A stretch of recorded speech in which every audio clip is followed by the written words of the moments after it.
Baik, saya mulai. Assalamualaikum warahmatullahi wabarakatuh. Kami dari mahasiswa Universitas Jember dari Prodi Pendidikan Bahasa dan Sastra Indonesia. Sebelumnya terima kasih Bapak telah meluangkan waktunya untuk bertemu dengan kami. Perkenalkan, nama saya Muhammad Iqbal Fahmi Rabbani. Sebelah saya ini Surya, Ayu, dan Rifda. Mungkin sebelumnya Bapak bisa memperkenalkan diri terlebih dahulu. Oke, terima kasih. Selamat pagi Mas-mas, Mbak-mbak. Nama saya Audi Sanjaya. Saya selaku salah satu guru atau pengajar di SMK Negeri 1 Jember. Kebetulan juga karena SMK saya sebagai Kepala Program Keahlian Usaha Layanan Wisata. Gitu. Tujuan kami datang ke sini itu untuk memenuhi tugas mata kuliah belajar dan pembelajaran ya Pak. Yang dimana di sini itu kita diisi wawancara yang membahas tentang permasalahan yang ada di dunia pendidikan pada saat ini. Mungkin bisa langsung masuk kepada wawancaranya ya Bapak. Ya. Pertanyaan yang pertama itu apa saja sih kekurangan dan kelebihan sistem pendidikan yang Bapak rasakan di lingkungan sekolah pada saat ini? Kekurangan dan kelebihan ya. Ya. Oke. Kalau saya pribadi sebagai pendidik, ya, saya sendiri kurang setuju adanya sekolah gratis. Kalau sekolah murah, itu saya setuju. Dalam tanda kutip, kalau sekolah gratis, mohon maaf ya, anaknya yang pejabat sampai mohon maaf anaknya yang tukang becak sama rata. Yang naik mobil Alphard ke sekolah, yang jalan kaki ke sekolah sama. Kan itu nggak adil. Sedangkan pendidikan itu tertulis dalam Al-Quran, pendidikan itu pasti butuh biaya. Bukan hanya sekolahnya, siswa berangkat ke sekolah pasti ada uang saku. Buku tulis pasti beli, ballpoint pasti beli. Itu kenapa saya kurang setuju adanya sekolah gratis. Setujunya sekolah murah. Menanggapi pertanyaan dari Mbak Ayu ya tadi ya tentang plus minus pendidikan sekarang ya kurang lebihnya. Sekarang kurikulum yang dipakai adalah kurikulum Merdeka yang notabene itu menitik beratkan kepada siswa. Ya. Jadi plusnya kita bisa mengatur sendiri metode pembelajaran untuk siswa itu seperti apa. Karena sekarang kurikulum Merdeka guru itu dituntut untuk berdiferensiasi. Jadi mengajar sesuai dengan karakteristik siswa.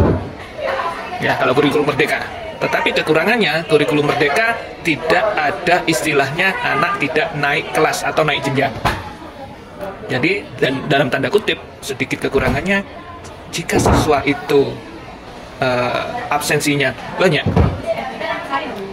itu masih bisa naik jenjang atau naik kelas. Sedangkan dari penilaian sikap itu kan kurang. Ya, jadi intinya kalau kurikulum Merdeka ini lebih ada positif negatifnya. Positifnya itu menitik beratkan ke siswa. Jadi untuk di mata siswa ya bagus ya. Untuk di mata guru juga bagusnya guru itu lebih berkembang. Karena mau tidak mau, kalau dulu guru itu kan mengajarnya klasikal, menerangkan pembelajaran, siswanya paham atau tidak secara klasikal kan gitu. Nah, kalau sekarang kan secara berdiferensiasi harus melihat karakteristik anak. Karena ada anak yang suka praktek tapi tidak suka teori, ada anak yang suka matematika tapi tidak suka bahasa Inggris. Kalau kita memukul rata, anak itu pasti jelek, nggak naik. Seperti itu. Belum tentu tidak suka matematika, anak itu kurang di matematika. Apalagi zaman sekarang. Ya, zaman sekarang yang dituntut teknologi, belum tentu anak itu komputer memang nggak bisa, tapi kalau menggunakan media HP, dia lebih pintar dari gurunya. Malah gurunya kalah, seperti itu. Itu mungkin untuk kelebihan dan kekurangan dari kurikulum atau pembelajaran siswa di era ini, seperti itu. Baik, untuk pertanyaan selanjutnya, ini kan Bapak sudah menjelaskan tentang plus minusnya. Sekarang saya ingin menanyakan apa sih permasalahan yang secara garis besar yang ada pada lingkungan sekolah saat ini? Mungkin dari siswanya ataupun dari fasilitasnya seperti itu. Oke, untuk era sekarang ya, berarti Gen Z ya sekarang. Salah satu dampak plus minusnya, kalau plusnya pasti siswa atau murid sekarang lebih terbuka ke teknologi. Tuh plusnya. Apapun yang berkembang, metode pembelajaran yang baru, itu mereka cepat memahami karena lebih berkembang dalam teknologi. Minusnya, kalau yang saya sendiri perhatikan, itu dari segi moral dan sikap. dari segi moral dan sikap, dan lebih percaya teknologi daripada gurunya kadang. Ya. Sekarang kan di eranya teknologi, apapun itu ujian, kalau menurut saya loh ya, ujian ataupun tugas kalau era sekarang nggak usah belajar, kita bisa pintar. Ya. Istilahnya nggak usah sekolah, kita bisa pintar. Lebih kasarannya loh ya.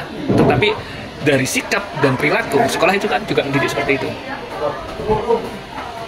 Kita pintar nggak usah sekolah sampai kuliah, kita mau tanya apapun pakai AI, pakai ChatGPT sudah dapat jawaban. Tetapi sikap, moral, perilaku itu yang kita tanamkan di sekolah. Itu kekurangannya untuk sekarang. Sikap, moral, perilaku. Nah sekarang itu yang kurang. Kalau dari segi fasilitas dan lain sebagainya, insya Allah sekolah-sekolah khususnya yang negeri ya, rata-rata di Kabupaten Jember ini sudah memadai semua. Kalau di SMK 1 ini ada 8 jurusan, insya Allah semuanya dari fasilitas mulai dari kelas, dari fasilitas penunjang mengajar, dan ketersediaan seperti sekarang ini di perpustakaan, ketersediaan buku seluruh jurusan yang ada di sini untuk siswa itu sudah memadai. Pak, untuk selanjutnya mungkin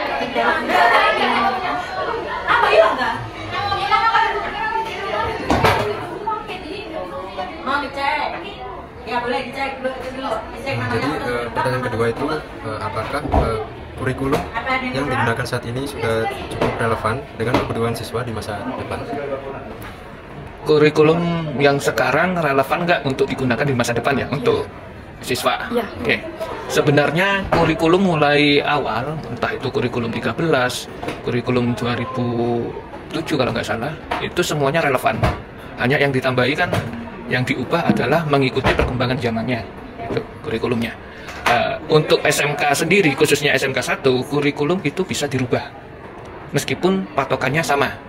Dirubahnya apa? Dirubah menyesuaikan kebutuhan di luar, di industri. Jadi setiap tahun kita mengundang industri-industri yang sesuai dengan jurusan di sini untuk membedah atau menjabarkan kurikulum yang sudah ada.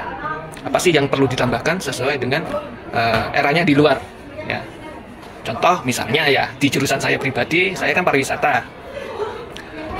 Di kurikulum itu ada yang namanya menghitung dan menerbitkan tiket penerbangan domestik dan internasional. Kalau era sekarang, ngapain menghitung? Buka HP bisa lihat harganya. Kita nggak perlu, oh kenapa harganya bisa 1 juta ya? Oh ternyata PPN ini ditambah ini, terus harga bahan bakar pesawat dan lain sebagainya. Dan lagi di industri atau di luar, tiket pesawat seperti itu sudah jarang, jarang orang yang menggunakan. Banyak orang membeli secara pribadi. Jadi kompetensi-kompetensi yang ada di kurikulum itu yang kurang atau yang ditambahi, itu kita bekerja sama dengan pihak industri di luaran lah ya, ke depannya maksudnya. Jadi kita tidak mematok sesuai kurikulum, tapi kurikulum yang ada sekarang kita kembangkan bekerja sama dengan industri di luar, sesuai kebutuhan di luar. Seperti itu.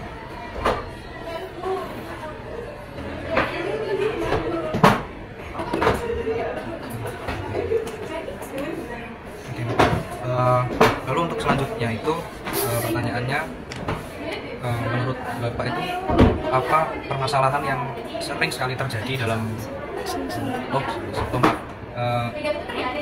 setelah Bapak memberikan pernyataan tadi, jadi menurut Bapak itu solusi dari permasalahan yang telah Bapak sebutkan tadi itu bagaimana? Solusi dari permasalahan berarti secara garis besar tentang perkembangan pendidikan ya. Nah, oke. Kalau kita menyalahkan satu pihak ya kita salah ya. Berarti ini kan tanggung jawab dari semua pihak. Nah, contoh sekarang yang lagi viral saya mengikuti, sekarang kan eranya pendaftaran baru, ya pendaftaran siswa baru. Yang viral itu kan saya lihat di media sosial itu masih antri dan lain sebagainya, sampai datang subuh untuk ambil antrian dan lain sebagainya. Itu kan salah satu permasalahan di dunia pendidikan. Kenapa sih seperti itu? Yang berarti sistem yang digunakan mungkin belum familiar atau belum dipahami semua orang. Karena kayak pendaftar siswa baru saja kan sekarang online, bisa dilakukan di rumah. Kenyataannya di era sekarang, meskipun perkembangan teknologi, tidak semua orang itu paham betul teknologi, meskipun bisa menggunakan. Yang kedua, permasalahan di dunia pendidikan sekarang, dengan era saya itu berbeda. Tadi itu dari sikap, perilaku, dan lain sebagainya. Kalau anak sekarang itu apa ya istilahnya? Dari segi kemandirian dan kemauannya itu kurang.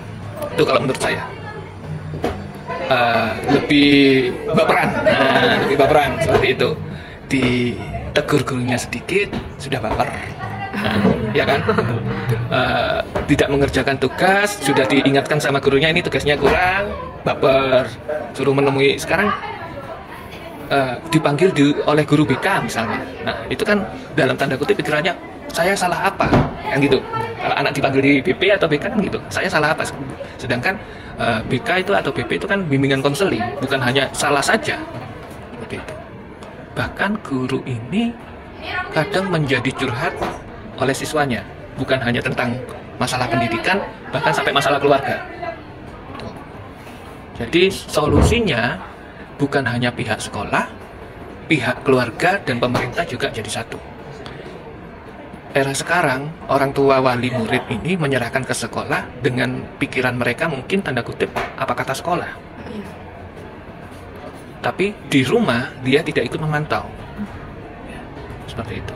Kadang di sekolah ini ada permasalahan, diundang ke sekolah, sibuk. Padahal untuk anaknya sendiri. Seperti itu.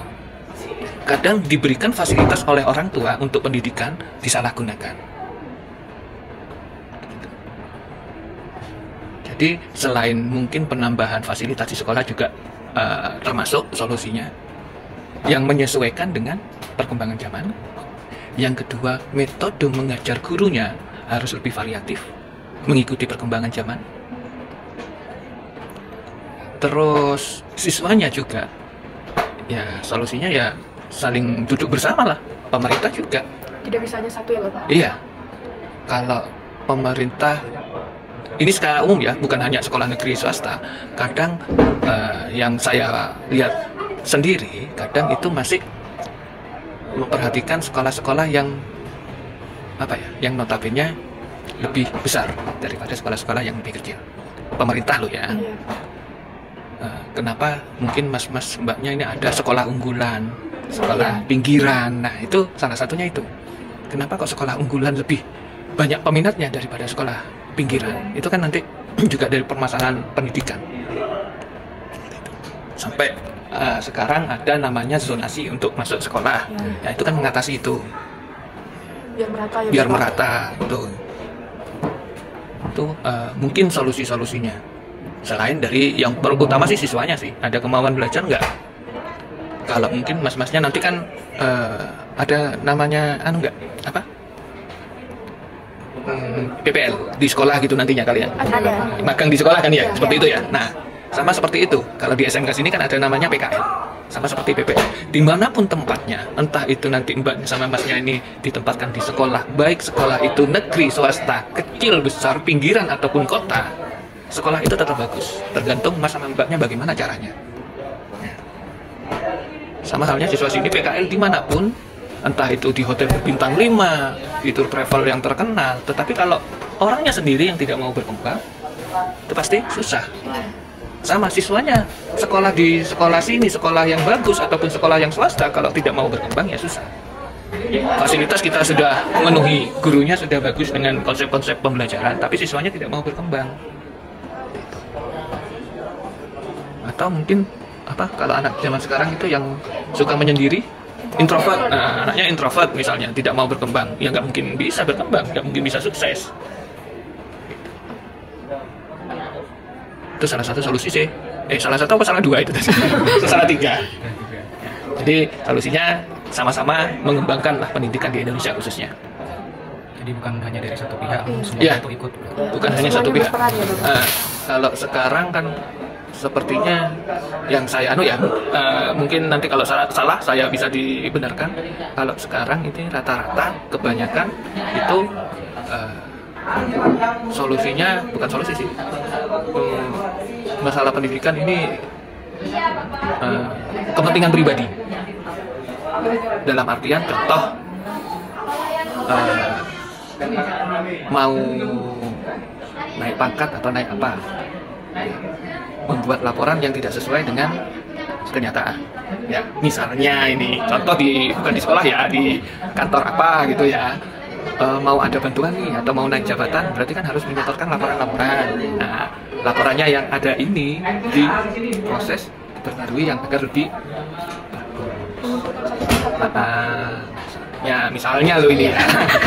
ini itu di negara plus 26 ini, bukan di 62 ya, 26. Kebanyakan seperti itu. Kami berterima kasih kepada Bapak yang sudah memberikan dan juga telah memberikan ilmu dan juga pandangan kepada kami sebagai pendidik nantinya seperti apa untuk menyikapi siswa yang mungkin yang seperti kata Bapak yang bukan passionnya tadi seperti itu. Kami di sini juga apa ya Bapak, berterima kasih karena Bapak juga telah memberikan kami pandangan bagaimana seorang tenaga pendidik harus menempatkan dirinya di tengah perkembangan zaman seperti ini Bapak. Sudah cukup. Oke, terima kasih juga.